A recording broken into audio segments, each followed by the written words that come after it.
காதொளிரும் குண்டலமும் கைக்கு வளையாபதியும் கருணை மார்பின் மீதொளிர் சிந்தாமணியும் மெல்லிடையில் மேகலையும் சிலம்பார் இன்ப போதொளிர் பூந்தாமரையும் பொன்முடிச் சூளாமணியும் பொலியச் சூடி நீதியொளிர் செங்கோலாய் திருக்குறளை தாங்கும் தமிழ் நெடு வாழ்க. திக்கெட்டும் பறந்து வாழும் தீன்தமிழ் உறவுகளே வணக்கம். இது டான் தொலைக்காட்சி பெருமையோடு வழங்குகிற சொற்சமர். வளரும் இளம் பேச்சாளர்களுடைய வாதத்திறனை மேம்படுத்துவதற்கான அமர். இன்றைய சொற்சமர் காலத்திலே வவுனியா மண்ணின் புகழ் பூத்த 2 பாடசாலைகளை சேர்ந்த பிள்ளைகள் பங்கேற்று சிறப்பிக்கிறார்கள். வவுனியா நெழுக்குளம் கலைமகள் மகாவித்தியாலயம். அந்த பாடசாலையிலே இருந்து 3 மாணவ செல்வங்கள் வருகை தந்து என்னுடைய இடப்புறத்திலே வீற்றிருக்கிறார்கள்.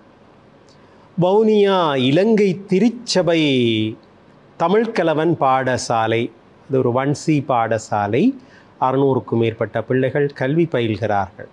இலங்கை திருச்சபை என்றதும் ஆங்கிலிக்கன் மிஷனரிமார் அவர்களோடு தொடர்புடைய பாடசாலையாக அது இருக்கும் என்பது வெளிப்படை உண்மை. அவர்கள் நிறுவிய பாடசாலையாக இருக்கும்.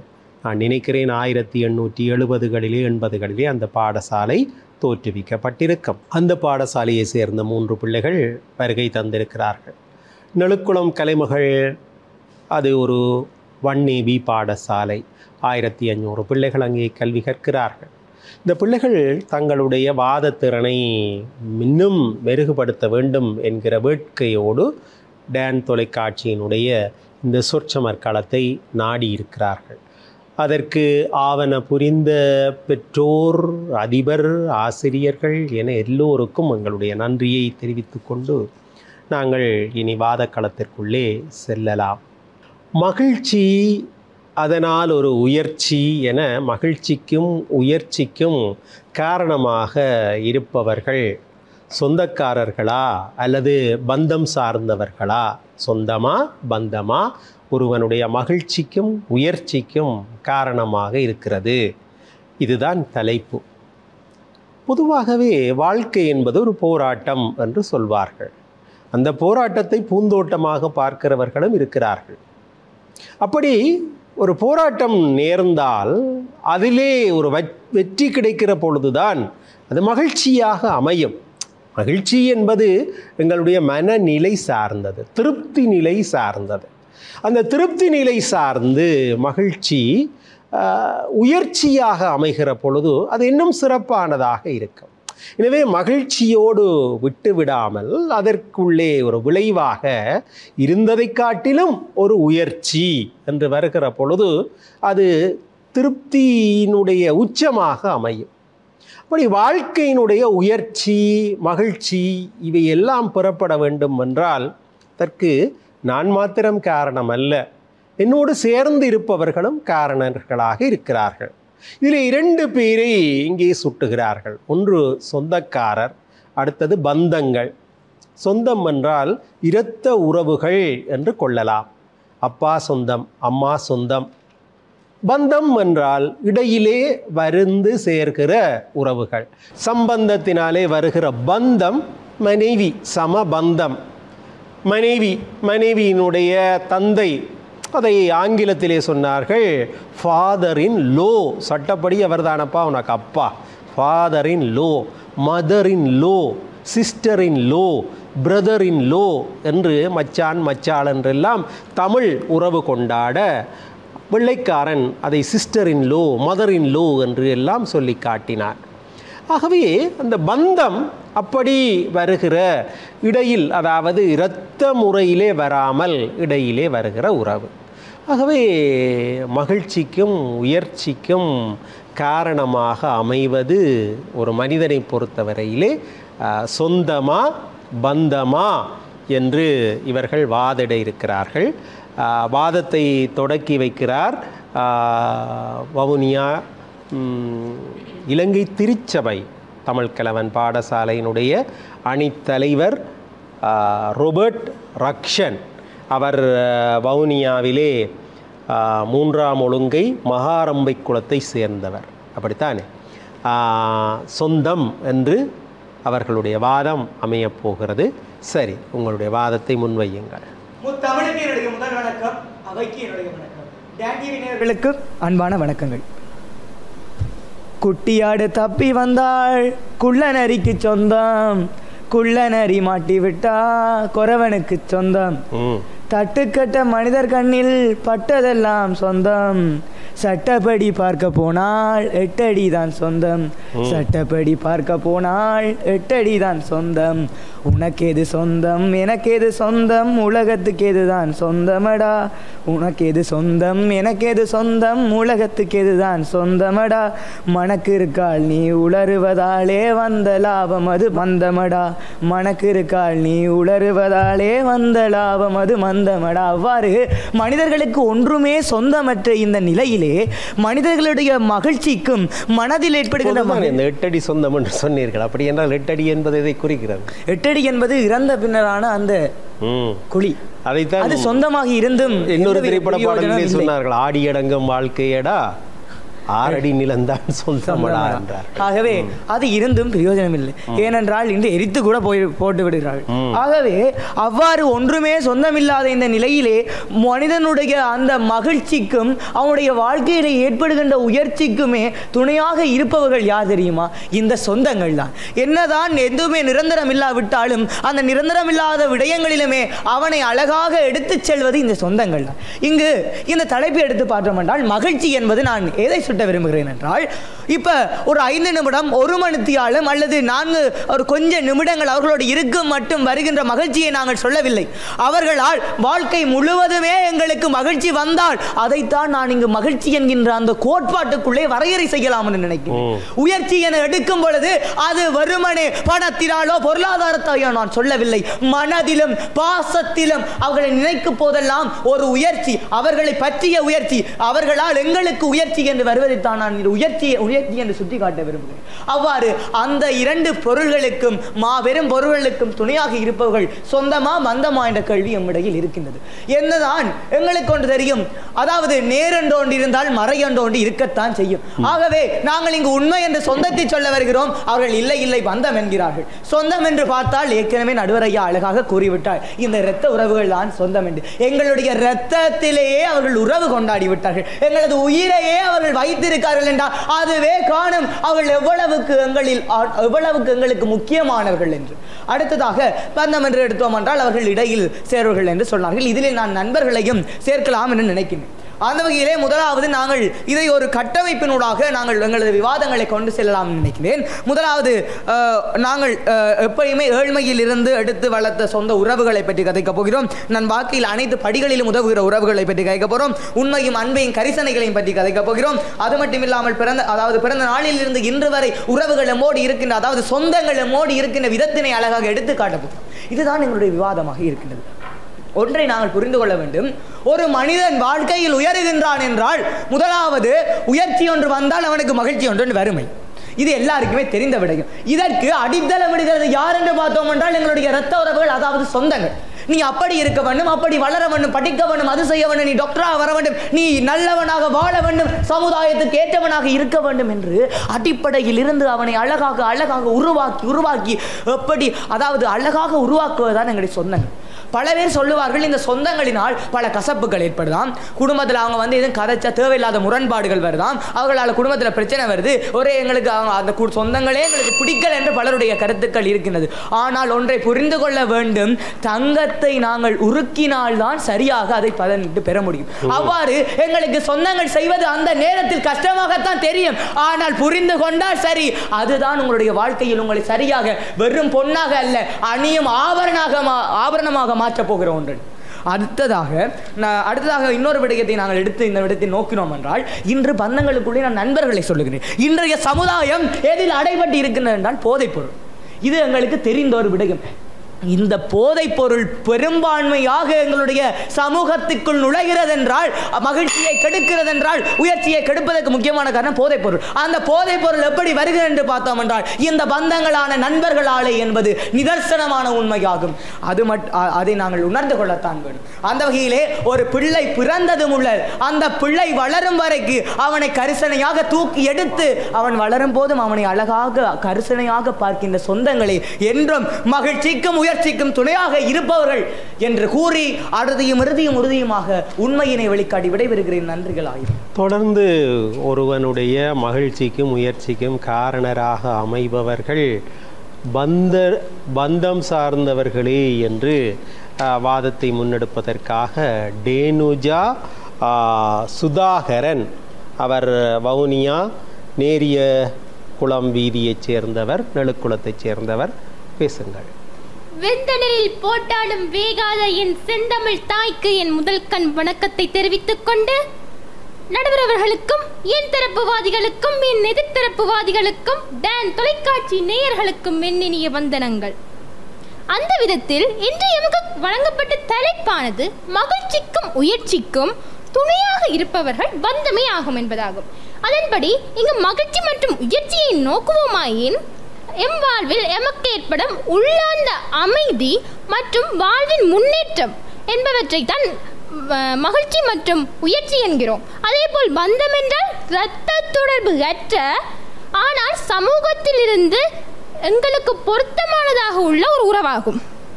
நடுவர் அவர்களே, எதிர்த்தரப்பு வாதியினர் கூறினர் போதைப் பொருள்களுக்கு அடிமையாவதற்கு காரணம் என்ன நண்பர்கள் என்று. அது எவ்வாறு சாத்தியமாகும்?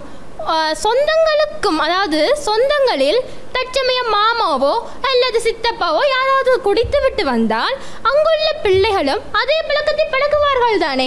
இங்கு கருத்தில் கொள்ள வேண்டிய விடயம் யாதெனில், பிள்ளைகள், அதாவது ஒரு இளவயது பிள்ளைகளை எடுத்துக்கொண்டால் அவர்கள் அதிக நேரம் இருப்பது நண்பர்களுடனா அல்லது சொந்தங்களுடனா? சொந்தங்களுடன் சேர்வதால் தான் அவர்கள் கெடுகிறார்களே தவிர நண்பர்களுடன் சேர்வதால் அல்ல. அதனால் தான் சுவாமி விவேகானந்தர் கூறினார், உன் நண்பன் யார் என்று சொல், நீ யார் என சொல்கிறேன் என்று.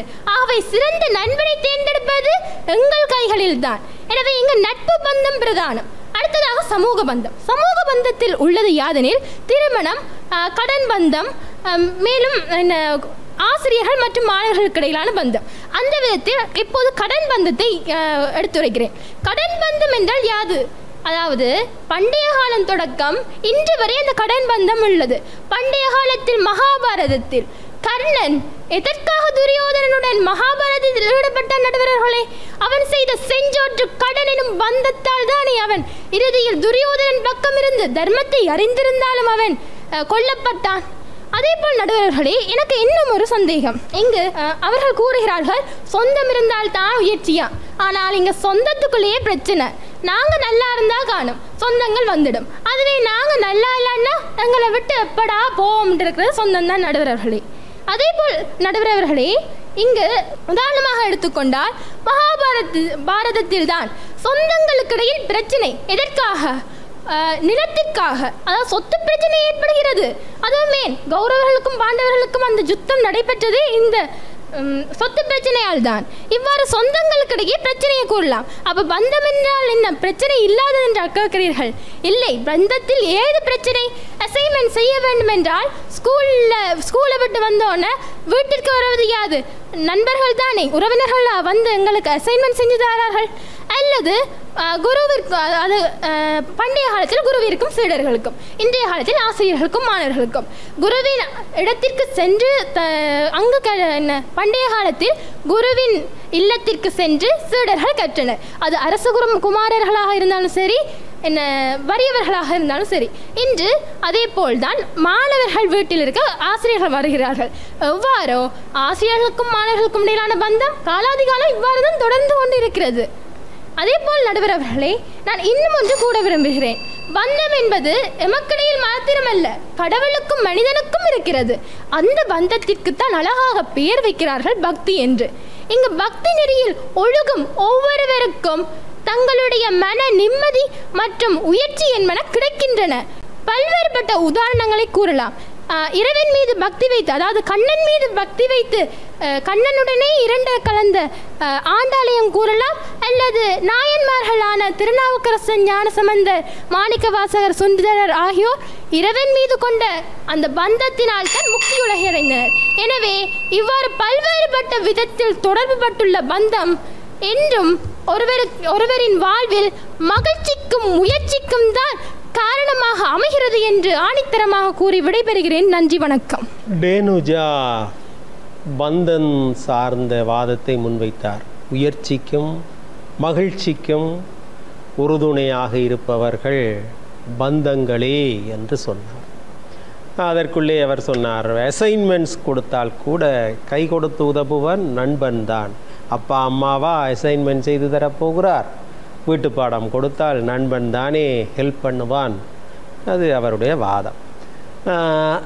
இனி இது எவ்வளவிற்கு பொருத்தம், அதிலே இருக்கிற நன்மைகள் என்ன என்று இனி இவர்கள் அலச வேண்டும். நாங்கள் சிறியதோர் இடைவேளைக்கு சென்று வரலாம். இது டான் தொலைக்காட்சி பெருமையோடு வழங்குகிற சொற்றமர்.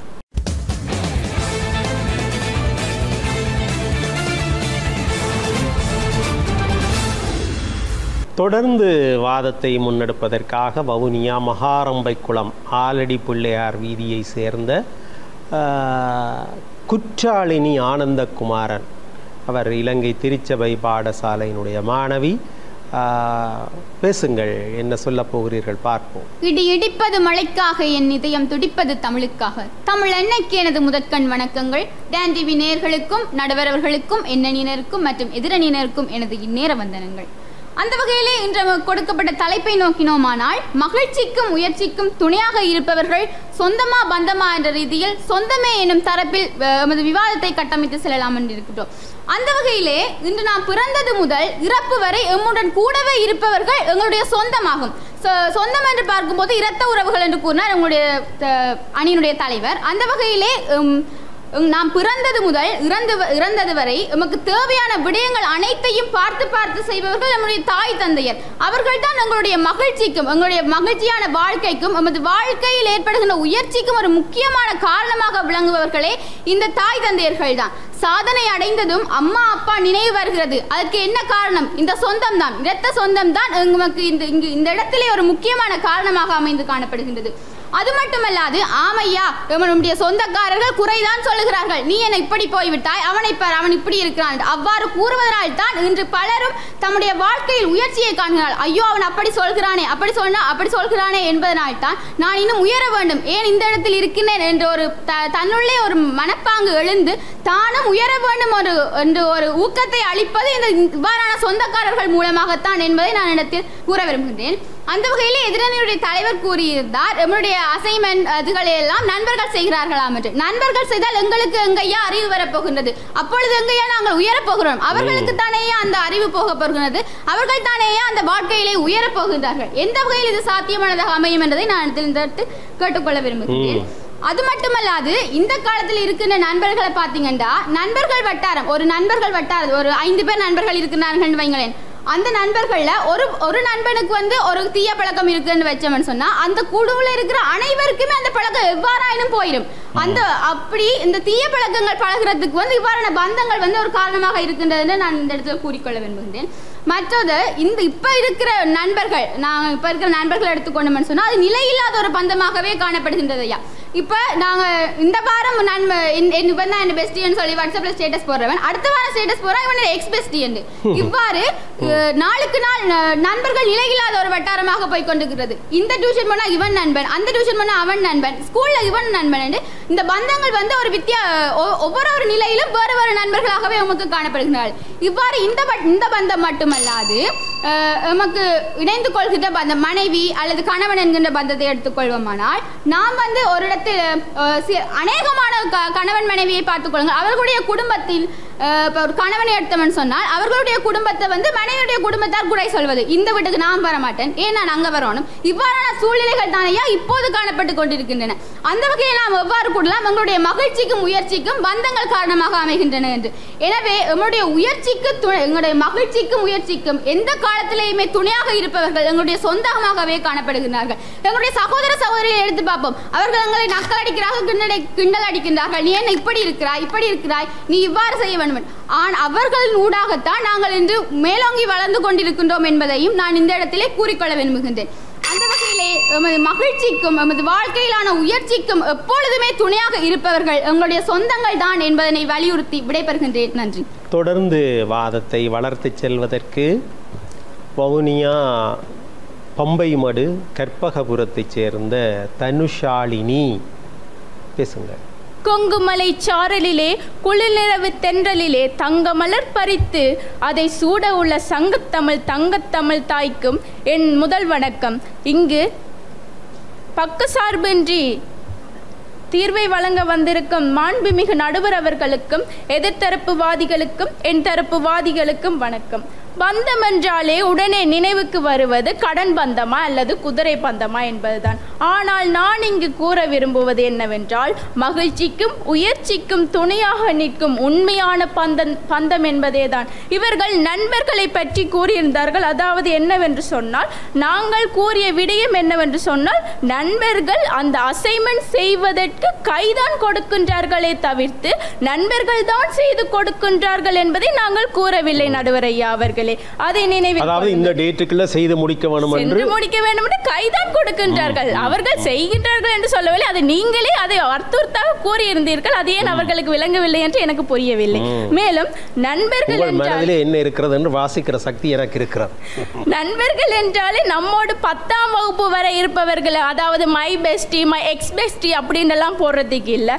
நண்பர்கள் என்று சொன்னா அது விளையாட்டுல சரி எதுவா இருந்தாலும் சரி, கையை கூட கொடுக்குறானே அவன் தானே நண்பன். எடுத்து விடுறானே. எனக்கு இன்னைக்கு விவாதத்துக்கு வர்றதுக்கு எனக்கு பயமா இருக்குன்னு சொன்னா எனக்கு பக்கத்தில் இருக்கிற நண்பன் தானே எனக்கு கை கொடுத்து எழுப்பி விட்டான். அப்ப உயர்ச்சிக்கு அவன் தானே எனக்கு உதவி செய்யறான் என்றப்போ அங்க மகிழ்ச்சியும் இருந்தாலும் சரி உயர்ச்சியும் இருந்தாலும் சரி அங்க நண்பர்கள் தானே எனக்கு பங்களிப்பு கொடுக்கின்றார்கள். நண்பேண்டா ஆமையா நண்பேண்டா. அதான் நட்பு இருக்கு மற்றதெல்லாம் எதுக்குன்னு சினிமா பாட்டே சொல்லுது. அதுதானே ஐயா ஜெயார்த்தம். அந்த வகையில் ஒரு கஷ்டம் என்று வந்துச்சுன்னு சொன்னால் சொந்தங்கள் எல்லாம் முழுங்கிடுவாங்க, அவங்களுக்குள்ளேயே முழுங்கிடுவாங்க. இதுவே ஒரு கஷ்டம் என்று சொன்னா, மச்சான் வாடா எனக்கு இப்படி ஒரு கஷ்டம் வந்துச்சுன்னு சொல்லி ஒரு கோல் தட்டினா காணும் வீட்டு வாசலுக்கு முன்னாடி நண்பன் வந்து நிற்பான். இதுதானே ஐயா நண்பன்ன்றது. சொத்து இருந்தா மட்டும்தான் சொந்தங்கள் வரும்.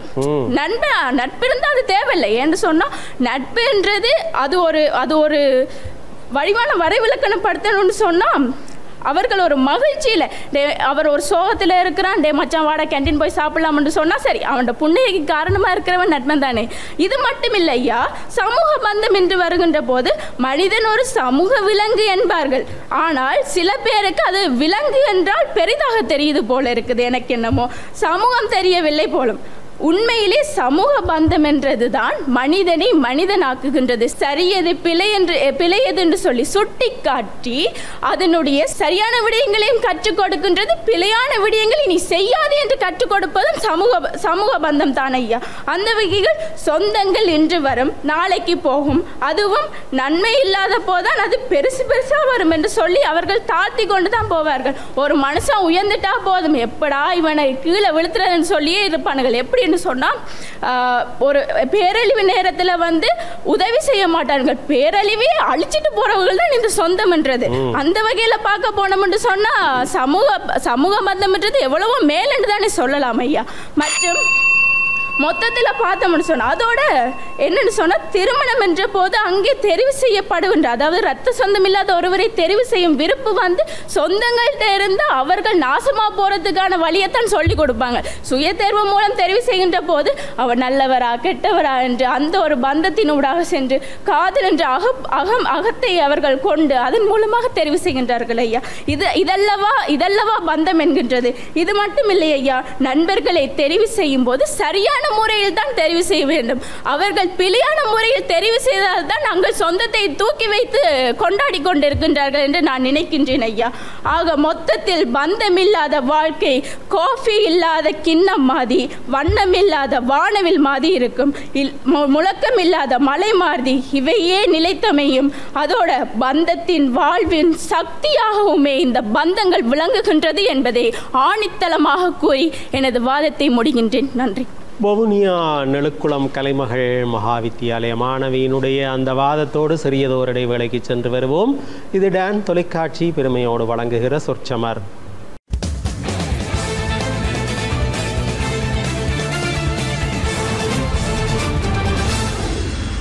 சொற்சமர் நிகழ்ச்சியோடு இணைந்திருக்கிறோம். தொடர்ந்து வாதத்தை முன்னெடுத்து செல்வதற்காக மகாரம்பை குலத்தைச் சேர்ந்த வவுனியா இலங்கை திருச்சபை தமிழ்கலவன் பாடசாலை மாணவன் சபி வர்ஷன் இளங்கோவடிகள் நேந்திக தமிழே, கம்பநாடு கண்ட தமிழே, பாரதி தோளில் படுத்த தமிழே, வள்ளுவன் வீட்டில் வளர்ந்த தமிழே, நீ பெரும் வாக்கிய கூறுகளில் வார்த்தைகளை கொட்டி வைக்கும் சீக்காளி மொழியல்ல. அடிகம்மா உன்னை உச்சரிக்கும் பொழுதே உற்சாக மனசுக்குள் கச்சேரி நடத்துதடி என் மனம். பேரழகு தமிழுக்கு இந்த பிஞ்சு பேச்சாளனின் அன்பு வணக்கங்களை தெரிவித்துக் கொண்டு என்னுடைய அவை நடுவரவர்களுக்கும் என்னுடைய எதிரணியினருக்கும் என்னணியினருக்கும் டான் டிவி நேயர்களுக்கும் இந்நேர பணிவன்பான வந்தனங்களையும் தெரிவித்துக் கொண்டு நேரடியாக என்னுடைய தலைப்பிற்குள்ளே நுழைகின்றேன். நடுவரவர்களே, எங்களுடைய நட்பு பந்தத்தை பற்றி எதிரணியினர் மிகவும் பெருமையாக பேசி சென்றிருந்தார்கள். அவர்களே எனக்கு ஒரு குறிப்பையும் எடுத்து தந்திருந்தார்கள். மகாபாரதத்திலே நீங்களே சொன்னீர்கள், துரியோதனனுக்காக கடன் பந்தத்திற்காக கர்ணன் சென்றான் ஐயா. அவனுடைய நிலை என்னவென்று நீங்களே பார்த்தீர்கள் தானே. தான் கற்ற திவ்யாஸ்திரங்கள் அனைத்தும் மறந்து போகும் நேரத்திலே, தன்னுடைய தேர்ச்சக்கரம் நிலத்திலே பூட்டப்பட்டிருக்கின்ற நேரத்திலே, இன்னொருவனால் தன்னுடைய தம்பியினாலே அம்பு விட்டு நெஞ்சிலே கொல்லப்படுகின்றான். எதனால் அவன் அந்த இடத்திலே கொல்லப்படுகின்றான் என்றால், அவன் அன்று கடன் பந்தம் என்று சென்ற அந்த இடத்திலே அவனுக்கு கடன் பந்தத்தின் மூலமாக கொடுக்கப்பட்ட பரிசு இளம் வயதிலே அவன் இறந்தது. அடுத்ததாக சரி, கர்ணனுடைய குருபந்தத்தை எடுங்கள். கர்ணனுடைய குருபந்தமும் இதே போலதான் ஐயா அமைந்தது. கர்ணனுடைய குருபந்தமானது ஒரு எல்லா நேரங்களிலுமே மகிழ்ச்சியை கொடுக்கக்கூடியதுமான, எங்களுடைய வாழ்விலே உயர்ச்சியை தடக்கூடியதுமானதுதான் சொந்தங்கள் என்று எங்களுடைய அணியினர் பேச வந்திருக்கின்றோம். நான் கூறுகின்றேன், நீங்கள் பந்தம் என்று கூறுகின்றீர்கள், நான் குருபந்தத்தை எடுக்கின்றேன். கர்ணன் என்ன செய்கின்றான்? ஒரு நிலையிலே, எல்லா நிலைகளிலும் பந்தங்கள் நம்முடன் கூடி வரப்போவதில்லை. நாம் அவர்களுக்கு ஏதும் சிறு பிழை செய்தால் போதும் ஐயா, நம்மை விட்டு சென்று விடுவார்கள். இதற்கு முக்கிய உதாரணம் கர்ணனை எடுத்துக்கொள்கின்றேன். அவன் சொன்ன அந்த சிறு பொய்க்காக தன்னுடைய குருவானவர் தன்னை உயர்ச்சியிலிருந்து நீக்கி தன்னுடைய கற்ற திவ்யாஸ்திரங்கள் அனைத்தும் தக்க தருணத்தில் மறக்கும் என்று சாபம் அளித்தான் ஐயா என்று. இதுவா உங்கள் குருபந்தம் மகிழ்ச்சியையும் முயற்சியையும் தருகின்றது என்கின்றீர்கள்? சரி, இது கூட பரவாயில்லை. உங்களுடைய திருமண பந்தத்தை எடுத்துக்கொள்ளுங்கள். இன்று எங்களுடைய கூட்டு குடும்பங்கள் சொந்தமாக மகிழ்ச்சியாக மாமன் மச்சான் அண்ணன் தம்பி என்று வாழும் எங்களுடைய கூட்டு குடும்பத்திலே குட்டை குழப்புவர்கள் இந்த திருமண பந்தத்தின் மூலம் வரும் பெண்களாக காணப்படுகின்றார்கள். இதற்கு உங்களால் என்ன பதில் கூற முடியும்? மகிழ்ச்சியாக ஒரு குடும்பத்திலே ஒரு மனிதன் வாழ வேண்டும் என்றால் அவனுக்கு முக்கியமாக அந்த திருமண பந்தம் ஒழுங்காக அமைய வேண்டும். ஆனால் எல்லா திருமண பந்தங்களும் ஒழுங்காகவா ஐயா அமைகின்றன? அப்படி அமையாவிடில் அந்த மனிதனுடைய நிலை என்ன? ஆனால் நீங்கள் என்ன கூறுகின்றீர்கள்? சொந்தம் என்பது உங்களுடைய தாய் தந்தை. உங்களுடைய தாய் தந்தையே உங்களுடைய உயர்ச்சிக்கும் மகிழ்ச்சிக்கும் வழிவகுக்க மாட்டார்கள் என்றால் வேறு யார் உங்களுடைய உயர்ச்சிக்கும் மகிழ்ச்சிக்கும் வழிவகுப்பார்கள்? உங்களுடைய நண்பர்கள் முக்கியமா, தாய் தந்தை முக்கியமா? நீங்கள் உங்களுடைய நண்பர்கள் வழிகாட்டி முன்னேறிய ஒரு சில விதிவிலக்குகளை எடுத்து இங்கே கூறிக்கொண்டிருக்கின்றீர்கள். நான் நண்பர்களுடைய தவறான வழிநடத்துகையினால் போதைப் பொருள் தவறான கூட்டங்களுடன் சேர்ந்து பல்வேறு ரீதியில் தன்னுடைய வாழ்க்கையிலே உயர்ச்சியும் மகிழ்ச்சியும் பெற முடியாமல் சிறு வயதிலேயே சீரழிந்த ஒரு சில சிறார்களை பற்றி இந்த இடத்திலே பேசிக் கொண்டிருக்கின்றேன். உங்களுடைய நண்ப பந்தம் எப்படி என்று தெரியுமா? ஏதாவது கஷ்டம் என்று வந்தால் உடனே ஓடி விடுவார்கள். எங்களுடைய சொந்தங்களை எடுத்து பாருங்கள். எங்களுடைய ஈழத்திலிருந்து இன்று வெளிநாடுகளுக்கு எத்தனையோ சொந்தங்கள் சென்றிருக்கின்றார்கள். ஒருவரும் பந்தத்தினால் செல்லவில்லை. அனைவருமே அந்த இடத்திலே தங்களுடைய சொந்தங்களினால், அவர்களுடைய உயர்ச்சியை நோக்காக கொண்டு செய்யப்பட்ட உதவிகளினால், தன்னுடைய பொருளாதார ரீதியிலே அவர்களை உயர்த்த வேண்டும் என்ற ஒரு நோக்கினால், தங்களுடைய சொந்தங்களால் செய்யப்பட்ட உதவிகளினாலேயே அவர்கள் இந்த இடத்திலே முன்னேறி நிற்கின்றார்கள். எனவே நான் கூற வருகின்றது என்னவென்றால், உங்களுடைய பந்தங்கள் மகிழ்ச்சியை தரலாம். அவை சொற்ப நேர மகிழ்ச்சிகள் ஐயா. அது வாழ்நாள் முழுவதுமான மகிழ்ச்சிகள் அல்ல. உயர்ச்சிகள் என்பது உங்களுடைய பந்தங்களால் தரவே முடியாத ஒரு இலக்கு. எங்களுடைய சொந்தங்கள் அதை எல்லா நேரங்களிலும் தந்து கொண்டு மட்டும்தான் இருக்கின்றன. உங்களுடைய தாய் தந்தையை நண்பாத எங்களுடைய எதிரணியினர் வாழ்வில் எவ்வாறு முன்னேறுவார்கள்? அவர்களுடைய நண்பர்களுடைய பேச்சை கேட்டுதான் இந்த மேடையில் வந்து இப்படி கதைத்துக் கொண்டிருக்கிறார்கள் என்று நான் நினைக்கின்றேன். எனவே நடுவர்களே, நான் அறுதியும் மிருதியும் உறுதியுமாக கூற விளைவது என்னவென்றால், பந்தங்களை காட்டிலும் சொந்தங்கள் தான் உங்களுடைய உயர்ச்சிக்கும் மகிழ்ச்சிக்கும் வழிவகுக்கின்றன என்று கூறி விடைபெறுகின்றேன். நன்றிகள் ஆயிரம். சபிவர்ஷன் அழகாக தன்னுடைய வாதத்தை முன்வைத்தார். கடந்த சுற்றிலே சிறந்த பேச்சாளருக்கான பரிசையும் அவர் பெற்றுக்கொண்டார். இந்த பிள்ளைகள் இப்படி பேசுகின்ற ஆற்றலை, தர்க்கிக்கின்ற ஆற்றலை வளர்க்க வேண்டும் என்பதுதான் எங்களுடைய ஆர்வம். இன்றைக்கு சொற்சமர் காலத்திலே பங்கு கொண்ட பல பிள்ளைகள் இன்றைக்கு லோ சட்ட கற்கையிலே ஈடுபட்டு இருப்பதை காண்கிற பொழுது ஏதோ சொற்றமர் அந்த ஆர்வத்தையும் அவர்களிடம் வளர்த்திருக்கிறதோ என்று நான் எண்ணி பார்ப்பது உண்டு. இவர்கள் வாய் திறந்து நன்றாக பேச வேண்டும். அதற்கான களம் இங்கே அமைத்து கொடுக்கப்படுகிறது. சபிவர்ஷனுக்கு பதில் சொல்லி பந்தங்கள் தான் ஒரு மனிதனுடைய வாழ்க்கையிலே உயர்ச்சிக்கும் மகிழ்ச்சிக்கும் காரணம் என்று சொல்வதற்கு வருகிறார். பிரேமரத்தினம் அபியூ பிரேம். அவர் கற்பகபுரம் வவுனியாவைச் சேர்ந்தவர், நெழுக்குளம் மாணவன். பேசுங்கள். என் அன்னை தமிழை வாழ்த்தி அவைக்கு வணக்கம். எமக்கு வழங்கப்பட்ட தலைப்பின் அடிப்படையாக கொண்டு எமது விவாதங்களை மேற்கொண்டு வருகின்றோம். அதாவது மகிழ்ச்சிக்கும் முயற்சிக்கும் துணையாக இருப்பவர்கள் பந்தங்களே என்பதை அடிப்படையாக கொண்டு பல்வேறான கருத்துக்களை எமது தரப்பினர் முன்வைத்திருந்தார்கள். முதலில் நான் எனது பிரதிவாதங்களை முன்வைக்கலாம் என நினைக்கின்றேன். நடுவர் அவர்களே, எதிர்த்தரப்பு வாதி, அதாவது இரண்டாவது வாதி சொல்லியிருந்தார், மூன்றாவது வாதி சொல்லியிருந்தார். அவர் என்ன சொல்லியிருந்தாருண்டா, கர்ணன் துரியோதனுக்கு ஹெல்ப் பண்ணதால தான் தன் சொந்த சகோதரனால் கொல்லப்பட்டான் என்றதை சொல்லியிருந்தார். நான் இங்கே ஒரு கேள்வி கேட்குறேன் நடுவர் அவர்களே, அவன் ஏன் தன் சகோதரனை விட்டுட்டு தன் நண்பனுக்கு சப்போர்ட் பண்ணினான்? ஏன் நண்பனுக்காக அந்த இடத்துல உயிரை கொடுக்க வேண்டிய அவசியம் அவனுக்கு இல்லாத போதும் ஏன் இருந்தான்? ஏனென்றால் அவனோட நட்பு தான் அவனை வெளியே கொண்டு வந்தது. அவனுடைய டேலண்டை வெளிப்படுத்துறதுக்கு அவனோட நட்பு தான் முன்னின்று செஞ்சது. ஏன்டா அவனோட சொந்த தாயை ஆற்றில் விட்டுட்டா, எனக்கு இந்த குழந்தை தேவையில்லை. அப்படி இருக்கிற பொழுது அவனுடைய திறமையை வெளிக்கொண்டு வர அவனுடைய சொந்தமல்லாத ஒருவன் முன் வந்து அவனுடைய திறமை வெளியே கொண்டு வரான். அவனுக்காக தானே அவன் உயிரை கொடுத்திருக்கின்றான். இது நட்பினுடைய வெளிப்பாடாக அமைகின்றது. ஒன்றை நாங்கள் புரிந்து கொள்ள வேண்டும் நடுவர் அவர்களே, நாம் இருக்கிற நட்பு வட்டாரத்தில் ஒருவன் போதைப் பொருளுக்கு அடிமையாக இருப்பதனால் அனைவருமே போதைப் பொருளுக்கு அடிமை ஆவார்கள் என்று இல்லை. ஒன்றை வடிவாக விளங்கிக் கொள்ளுங்கள் எதிர்த்தரப்பினரை. நீங்கள் தெரிவு செய்கின்ற நட்பினாலே உங்களுக்கு வருகின்ற பலன் அது. உங்கள் நட்பு சரியான தெரிவாக இருந்தால் அவ்வாறான செயற்பாடு உங்களோட வாக்கில் இடம்பெறாது. அதை நீங்க மறக்க இயலாது. நீங்க சரியான நட்பை தெரிவு செஞ்சா நீங்க போதைப் பொருளுக்கு அடிமையாகிறீங்க. நீங்க போதைப் பொருளுக்கு அடிமையான ஒரு நட்பை தெரிவு செய்றீங்க. நான் இந்த இடத்துல கேட்கிறேன் நடுவர்களே. அது மட்டுமல்லாது அவர் சொல்லுகிறார், மூன்றாவது வாதி சொல்லுகிறார், நியாயமான கேள்வி. மூன்றாவது வாதி சொல்லுகிறார், இங்கு பரசுராமன்ட்ட வந்து ஒரு சின்ன பொய் சொன்னதால அவருக்கு வந்து கற்ற வித்தை முழுக்கவும் மறந்து போகக்கூடிய வகையில வந்து அவருக்கு ஒரு சந்தர்ப்பம் ஏற்படுது. அந்த இடத்துல வந்து அப்படி ஒரு நிலை ஏற்படுறதுக்கு காரணம் என்ன? ஒரு பொய் சொன்னது. அதில் வந்து ஆசிரியர் குருக்கும் மாணவனுக்கும் இடையிலான பிரிவு இருக்கான். அதை சொல்றேன் அவர் எடுத்து. நான் இந்த இடத்துல சொல்றேன் நடுவர் அவர்களே, பரசுராமன் இல்லாவிட்டால் கர்ணன் தனது திறமையை வெளிக்கொண்டு வந்திருக்க முடியாது. பரசுராமன் கொடுத்த விஜயதனுசு இல்லாவிட்டிருந்தால் இன்று கர்ணன் என்ற ஒரு மாவீரன், மாபெரும் ஒரு வீரன் இருந்திருக்க முடியாது. ஏனென்றால் அவருடைய வெற்றிக்கு வித்திட்டவர் அவர். ஒரு சில தவறுகள் இடம்பெற்றாலும் முக்கியமாக அவருடைய வாழ்க்கையில் எழுச்சிக்கு வித்திட்டவர் அவர். எனவே நான் இந்த இடத்துல அதை உறுதியாக கூறுகின்றேன் நடுவர் அவர்களே.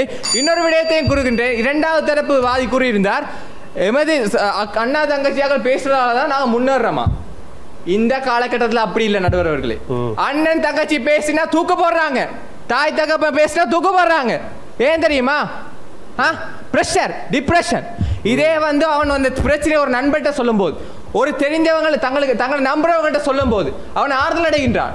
அவனுக்குரிய ஆதரவு கிடைக்கின்றது. வாழ்க்கையில் அவனை முன்னேற ஒரு சந்தர்ப்பத்தை ஏற்படுத்தி கொடுக்குறாங்க. அதுக்கு ஒரு பந்தம் தான் முக்கியமாக அமைகின்றது என்று ஆடித்தளமாக கூறிக்கொண்டு எனக்கு வழங்கப்பட்ட தலைப்பானது மகிழ்ச்சிக்கும் முயற்சிக்கும் துணையாக இருப்பவர்கள் பந்தங்கள் என ஆணித்தளமாக கூறி விடைபெறுகின்றேன். நன்றி, வணக்கம். அபியூ பிரேம் அவர் உணர்ச்சி வசப்பட்டு பல கருத்துக்களை தெரிவித்தார் என்று சொல்வதை காட்டிலும் கொட்டினார் என்று சொல்வது பொருத்தம். அப்படி ஆக்ரோஷமாக தன்னுடைய கருத்துக்களை முன்வைத்தார். நாங்கள் இனி தொகுப்புரை மற்றும் தீர்ப்புரை ஆற்ற வேண்டும். அதனோடு பரிசளிப்பும் இருக்கிறது. அந்த வகையில் சிறியதோர் இடைவேளையை தொடர்ந்து மீண்டும் சந்திக்கலாம்.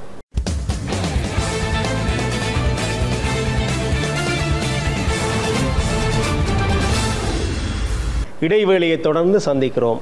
ஒருவனுடைய உயர்ச்சிக்கும் மகிழ்ச்சிக்கும் காரணமாக அமைவது சொந்தமா பந்தமா? இது தொகுப்புரை ஆற்ற வேண்டிய தருணம். பந்தம்தான் என்கிற அணி தொகுப்புரை ஆற்ற வேண்டும். டேனுஜா அந்த அணியினுடைய தலைவர், நெழுக்குளம் மாணவி. பேசுங்கள்.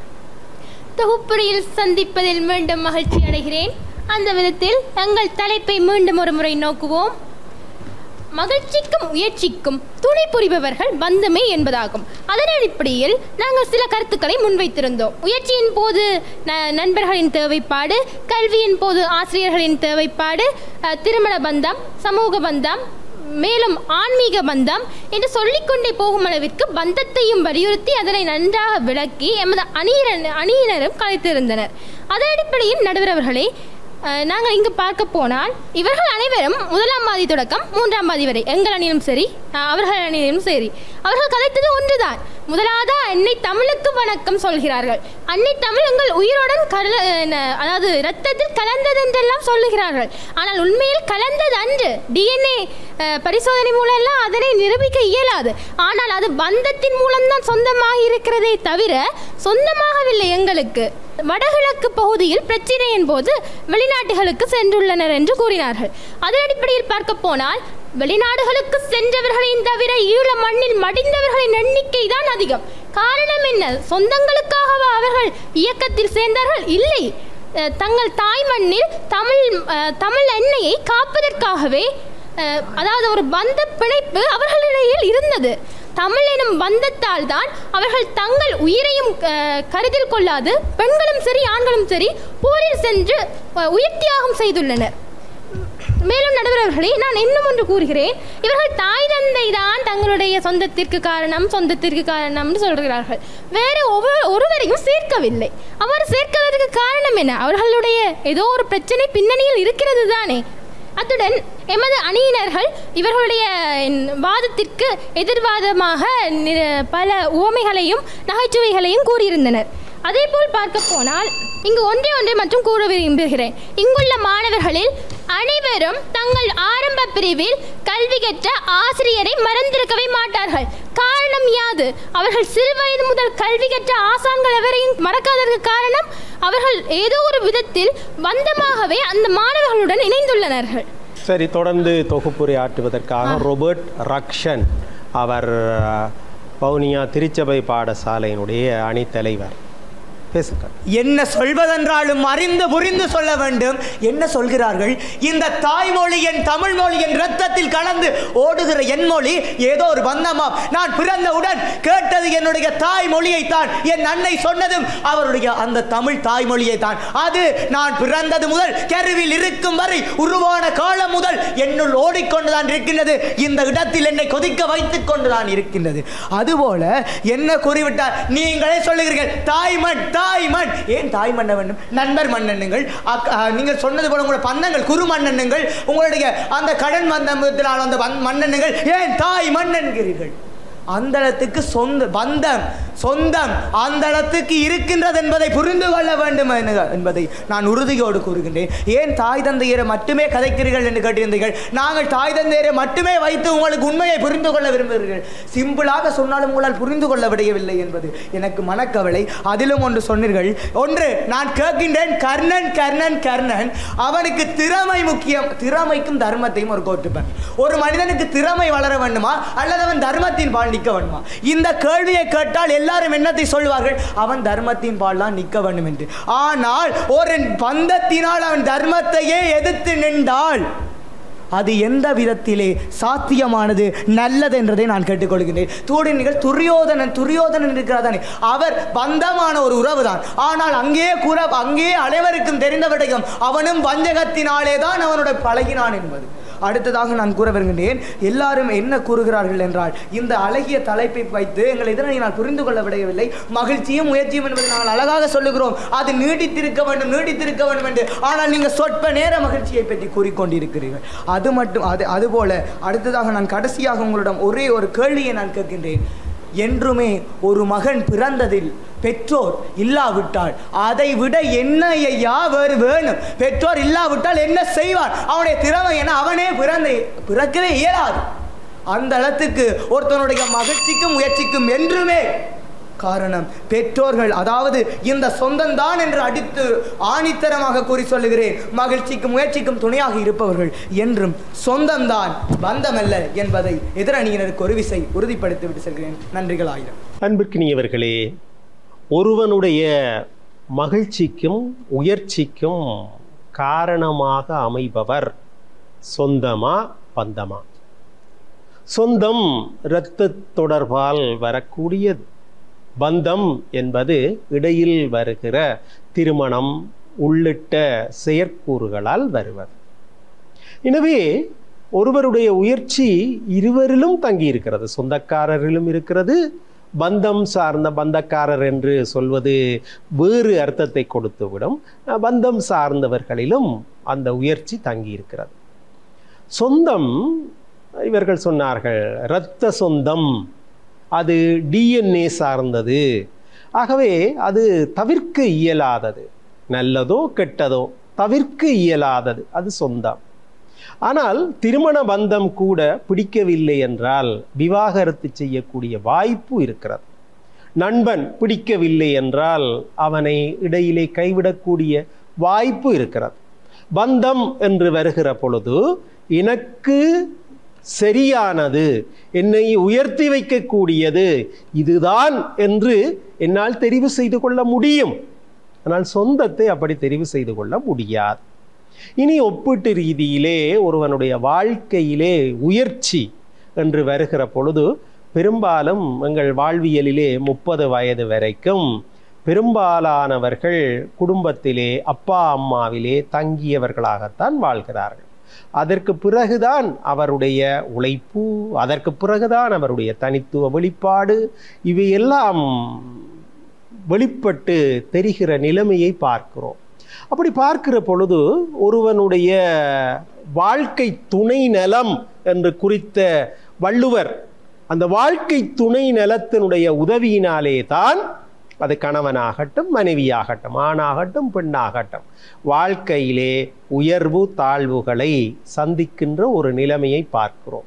இன்றைக்கு எங்களுடைய யாழ்ப்பாண வாழ்வியல் என்று பார்க்கிற பொழுது பெரும்பாலானவர்கள் தங்களுடைய வாழ்க்கையை, ஆண்களை எடுத்துக்கொண்டால் அவர்கள் பெண்கள் வீட்டிலே போய்த்தான் தங்களுடைய வாழ்க்கையை அமைத்துக் கொள்கிறார்கள்.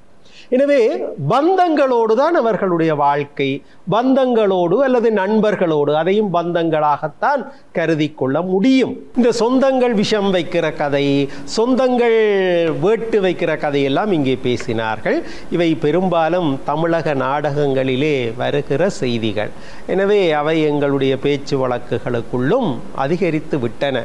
ஆனால் சொந்தங்களுக்குள்ளே இருக்கக்கூடிய போட்டி, பொறாமை, இவை சாதாரணமானது அல்ல. நான் பார்த்தேன், ஒரு கோவில் திருவிழாவிலே அண்ணன் 10 கூட்டம் மேளம் பிடித்தார். தம்பி சொன்னார், அண்ணனை காட்டிலும் ஒரு 2 கூட்டமாவது கூட பிடிக்க வேண்டும் என்று கேட்டார். அப்படி என்றால் இந்த போட்டி நிலைமை அவர்களுக்குள்ளே எங்கே கொண்டு போய் விடுகிறது. எனவே அந்த சொந்தம் விஷம் வைக்கிற கதையெல்லாம் இங்கும் இனிமேல் வந்து விடுமோ என்று எண்ண தோன்றுகிறது. ஆனால் ஒரு பக்கத்திலே பார்த்தால் தண்ணி அடித்தால் தண்ணி பிரிவதில்லை என்று எங்கள் மத்தியில் ஒரு பழமொழி கூட இருக்கிறது. சொந்தங்கள் ஒருவரை ஒருவர் விட்டு கொடுப்பதில்லை. ஆனால் பந்தங்களை பொறுத்தவரையிலே அவர்கள் சில சந்தர்ப்பங்களிலே கணவனுக்கும் மனைவிக்கும் இடையிலே சண்டை வந்துவிட்டால் பாருங்கள், தங்களுடைய மூதாதையர் வரைக்கும், சிம்பான்சி வரைக்கும் இழுத்து பேசுவார்கள். யார் யார் தங்கள் குடும்பத்தை சார்ந்தவர்கள் என்று பேசுகிற அளவிற்கு நிலைமை இருக்கும். அப்படி பார்க்கிற பொழுது பந்தம் சொந்தம் இரண்டிற்குள்ளும் ஒப்பீட்டு நிலையிலே சாதகமான நிலைமைகளும் இருக்கின்றன, பாதகமான நிலைமைகளும் இருக்கின்றன. ஆனால் ஒருவன் சோர்ந்து போகிற பொழுது, துவண்டு போகிற பொழுது நண்பர்கள், உண்மையான நண்பர்கள் தான் கை கொடுத்து அவனை தூக்கி விடுகிறார்கள். இது வாழ்வியல் யதார்த்தம். உண்மையான நட்பு மிக்க அல்லது உண்மையான பந்தமாக அமையக்கூடிய வாழ்க்கை துணை, அது ஆணாக இருக்கலாம் பெண்ணாக இருக்கலாம், அவர்கள்தான் நிச்சயம் அந்த வாழ்க்கையிலே இன்பத்திலும் அதைத்தானே சொல்லி தாலி கட்டுகிறார்கள். இன்பத்திலும் துன்பத்திலும் உன்னோடுதான் நான் என்று அவர்கள் வாழ்கிறார்கள். அப்படி வாழ்கிறவர்களை பார்க்கிற பொழுது பந்தம்தான் சொந்தத்தை காட்டிலும் ஒருபடி உயர்வாக ஒருவனுடைய உயர்ச்சிக்கும் மகிழ்ச்சிக்கும் காரணமாக அமைவதை பார்க்கிறோம். அதை சிறப்பாக முன்னிறுத்தி பேசிய வவுனியா நெழுக்குளம் கலைமகள் மகாவித்தியாலய மாணவர்கள் இந்த போட்டியிலே வெற்றி பெறுகிறார்கள் என்கிற தீர்ப்பை சொல்லி தங்களுடைய அணிக்காக அதிக பங்களிப்பு செய்தவர் என்கிற நிலையில் உலக புகழ் பெற்ற பேச்சாளர் பட்டிமன்றம் ராஜா சார், பாரதி பாஸ்கர் மேடம் இவர்கள் வழங்குகிற இலங்கை பணம் 5000 ரூபாய் பணத்தை பெறப்போகிற விவாதி என்றால் என்னுடைய பார்வையில் பிரேமரத்தினம் அபியூ பிரேம். அவர் ஆக்ரோஷமாக தன்னுடைய கருத்துக்களை இந்த சுற்றிலே முன்வைத்தார். அவருக்கு பரிசை கொடுத்துவிட்டு நாங்கள் பரிசளிப்பு வைபவத்திற்காக கல்வி காருண்யன் எங்களோடு இணைந்து காத்திருக்கிறார். தொடர்ந்து பரிசளிப்பு வைபவத்திற்குள்ளே செல்வோம். சொற்சமர் நிகழ்ச்சியினுடைய பரிசளிப்பு வைபவத்திற்குள்ளே நுழைந்திருக்கிறோம். கடந்த 4 வாரங்களாக வவுனியா மண்ணை சேர்ந்த பிள்ளைகள் இந்த நிகழ்ச்சியிலே பங்கேற்று சிறப்பித்தார்கள். இந்த நிகழ்ச்சிக்கு பிரதான அனுசரணை வழங்குகிறார் வடபுலத்தின் முன்னணி தொழிலதிபர், காரைமண் பெற்றெடுத்த செல்வர், கல்வி காருண்யன் ESP நாகரத்தினம் ஐயா. அதனோடு கூடவே ஒவ்வொரு களத்திலும் சிறப்பாக தங்களுடைய திறமையை வெளிப்படுத்துகிற ஒரு மாணவனுக்கு தமிழகத்தினுடைய முன்னணி பேச்சாளர்களான பட்டிமன்றம் ராஜா, பாரதி பாஸ்கர் 2 பெருந்தகைகளும் ரூபாய் 5000 இலங்கை பணத்திலே வழங்கி சிறப்பிக்கிறார்கள். இந்த பெருமைகளோடு இன்றைய நிகழ்ச்சியிலே பங்கேற்ற பிள்ளைகளுக்கான பரிசு வழங்குவதற்காக கூடியிருக்கிறோம். இந்த சொற்சமர் களம் யாழ்ப்பாணத்தை மையப்படுத்தி இருக்கக்கூடாது. இது யாழ்ப்பாணத்திலே இருந்து வேறு இடங்களிலே, மிக குறிப்பாக வன்னியின் பிரதான பகுதிகள், கிழக்கிலங்கை என்று எல்லாம் பயணிக்க வேண்டும் என்று அடிக்கடி எங்களுக்கு ஆலோசனை சொல்பவர் கல்வி காருண்யன் ESP நாகரத்னம் ஐயா. அவருடைய அந்த வேண்டுகோளின்படிதான் நாங்கள் கடந்த நிகழ்ச்சி தொடர் கிழக்கிலங்கையைச் சேர்ந்த பிள்ளைகளுக்காக இடம்பெற்றது. இன்றைய தினம் நிறைவு நிகழ்ச்சி வவுனியா மண்ணை சார்ந்த 2 பாடசாலை பிள்ளைகளை மையப்படுத்தி நடைபெற்றிருக்கிறது. அந்த வகையில் நான் அடிக்கடி சொல்வதுண்டு, ஐயா தன்னுடைய படிப்பு காலத்திலே குடும்ப நிலை காரணமாக சிறு வயதிலேயே தொழிலுக்காக சென்றவர். ஆனால் மன உறுதி காரணமாக, தன்னுடைய திறமை காரணமாக இன்றைக்கு வடபுலத்தின் முன்னணி தொழிலதிபராக திகழ்கிறார். தான் காணாத கல்வி சிகரங்களை தன்னுடைய பிள்ளைகள் காண வேண்டும் என்று விரும்பினார். அதை செயலிலே வெற்றியாக்கினார். அது மாத்திரமல்ல, பிறர் பிள்ளைகளும் அந்த சிகரங்களை தொட வேண்டும் என்பதற்காக அவர் தன்னுடைய உதவிகளை கல்விக்காக மாத்திரமே வரையறுத்து கொடுக்கிறார்.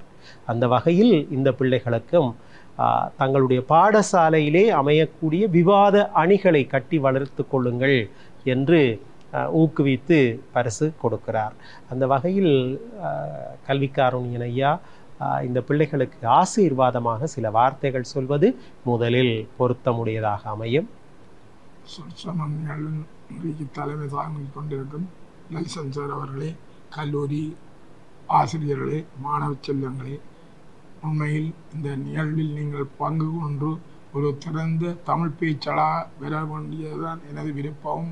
உங்களை ஆக்கமும் ஊக்கமும் டான் டிவி குடும்பம் இந்த நிகழ்வில் கலந்து உங்களை வெளி உலகத்துக்கு உங்களோட பேச்சு வல்லமையை காட்டக்கூடிய வாய்ப்பை டான் டிவி குடும்பம் நடத்தி கொண்டு வருகிறார்கள். உண்மையில் உங்களுக்கும் அது ஊடாக சிறந்த ஒரு பேச்சாளராக பெறக்கூடிய வாய்ப்பு இருக்கின்றது. பல மாணவர்கள் இதில் பங்கு பெற்று திறமையான தமிழ் பேசும் இடமெல்லாம் உள்ள மாணவர்கள் இந்த நிகழ்வில் கலந்து தாங்கள் ஒரு சிறந்த பேச்சாளராக பெறக்கூடிய வாய்ப்பை டான் டிவி குடும்பத்தினர் நடத்தி கொண்டு வருவதற்கும் அவர்களுக்கு நான் உறுதுணையாக நின்று இந்த செயல்பாட்டுக்கு மாணவர்களுக்கும் ஊக்குவித்து திறமையான பேச்சாளராக பெறணும் என்றுதான் எனது விருப்பம். நன்றி, விடைபெறுகிறேன். நன்றி, வணக்கம். இந்த சந்தர்ப்பத்திலே இந்த பிள்ளைகள் இங்கே வருவதற்கு பெற்றோர் பிரதான காரணம். துணை காரணம் என்றால் பாடசாலையினுடைய அதிபர், ஆசிரியர்கள் அவர்கள் துணை நின்றிருக்கிறார்கள். அந்த வகையில் ஒரு பெரும் தொண்டை அவர்கள் பிள்ளைகளுக்காக செய்திருக்கிறார்கள். அந்த வகையில் வவுனியா இலங்கை திருச்சபை பாடசாலையினுடைய ஆசிரியை திருமதி கலைவாணி சுகந்தன் அவர்கள் ஓரிரு வார்த்தைகள் இந்த பிள்ளைகளுக்கு சொல்ல வேண்டும். இந்த நிகழ்விலை நடத்தி கொண்டிருக்கின்ற என்னுடைய ஆசானும் லெல்சன் சார் அவர்கள் உண்மையிலேயே இந்த பட்டிமன்ற நிகழ்வானது எங்களுடைய மாணவர்களுக்கு ஒரு வரப்பிரசாதம். ஏனென்று சொன்னால் நாங்கள் இருக்கிற இடம் வவுனியாவிலும் ஒரு கிராமப்புற பாடசாலை, கிராமப்புற மாணவர்கள் கற்கின்ற ஒரு பாடசாலை.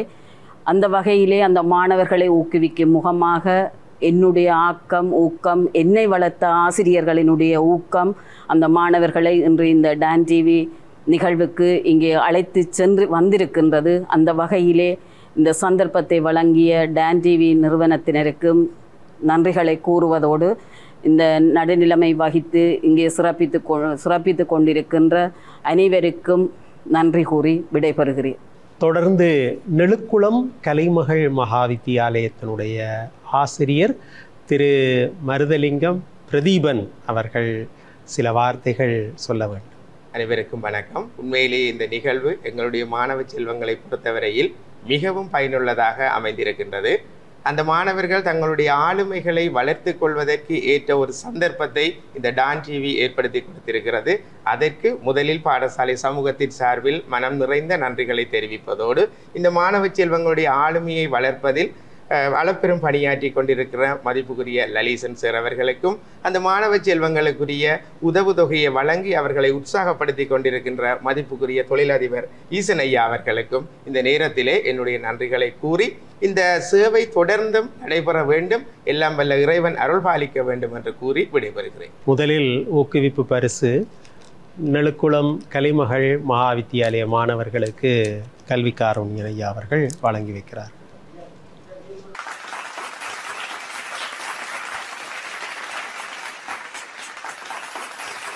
வவுனியா இலங்கை திருச்சபை தமிழ் கலவன் பாடசாலை மாணவர்கள் தங்களுக்கான ஊக்குவிப்பு பரிசை பெறுகிறார்கள்.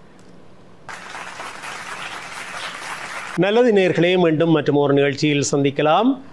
நிகழ்ச்சி தயாரிப்பாளர் இளையதம்பி செல்வச்சந்திரன், படப்பிடிப்பு மற்றும் படத்தொகுப்பு மேற்கொள்கிற விதுசாந்த் மற்றும் துவா குழுவினர் எங்களோடு இதுவரை நேரமும் தன்னுடைய அர்ப்பணிப்பான நேரத்தை எங்களோடு செலவிட்டிருக்கிற இந்த நிகழ்ச்சியின் பிரதான ஆதரவாளர் கல்விக்காருண்யின் ESP நாகரத்னம் ஐயா மற்றும் கடல் கடந்தும் இந்த நிகழ்ச்சியை ஆசீர்வதித்து கொண்டிருக்கிற பட்டிமன்றம் ராஜா சார், பாரதி பாஸ்கர் மேடம், அத்தனை பேரோடும் மீண்டும் மற்றும் ஒரு நிகழ்ச்சியில் சந்திக்கும் வரை உங்களுக்கு வணக்கம் கூறி விடை பெறுகிறேன். நன்றி, வணக்கம்.